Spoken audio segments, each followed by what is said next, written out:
പശ്ചിമേഷ്യയ്ക്ക് സമാധാനമായി. 12 ദിവസത്തെ പ്രത്യാക്രമണത്തിന് ശേഷം ഇസ്രയേലും ഇറാനും വെടിനിർത്തൽ പ്രഖ്യാപിച്ചതോടെ പശ്ചിമേഷ്യ സമാധാന തീരത്തേക്ക്. ഇരു രാജ്യങ്ങളിലും ഒട്ടേറെ നാശം വിതച്ച ആക്രമണങ്ങളിൽ ഇറാനിൽ 410 പേരും ഇസ്രയേലിൽ 28 പേരും മരിച്ചെന്നാണ് കണക്ക്. ലക്ഷ്യം കൈവരിച്ചെന്ന് ഇസ്രയേൽ പറയുമ്പോൾ ഇനി ആയുധമെടുത്താൽ കടുത്ത തിരിച്ചടി നൽകുമെന്ന് ഇറാനും പറയുന്നു. വെടിനിർത്തലിനെ ലോകരാജ്യങ്ങൾ സ്വാഗതം ചെയ്തിട്ടുണ്ട്.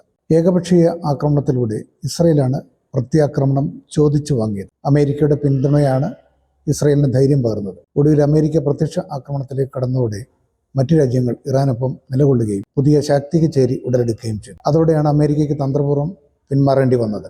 ഇസ്രയേലിനെ അവർ പിന്തിരിപ്പിക്കുകയും ചെയ്തു. ഗാസയിൽ സർവ്വതും തകർക്കുന്നത് പോലെ വളരെ നിസ്സാരം ആയിട്ടാണ് ഇറാനെ ഇസ്രയേലും അമേരിക്കയും കണ്ടത്. കാര്യത്തോടെടുത്തപ്പോൾ ഇരു കൂട്ടരുടെയും കൈപൊള്ളി. ഇനി രണ്ടാമതൊന്നും ആലോചിക്കാതെ അവർ രംഗത്തിറങ്ങില്ല. നാളുകളെടുത്ത് എല്ലാവരും നഷ്ടങ്ങളുടെ കണക്ക് ശേഖരിക്കും. എന്നാൽ യുദ്ധം കൊണ്ട് എന്ത് ഗുണമുണ്ടായി എന്ന് ആര് പറയും? Positive news.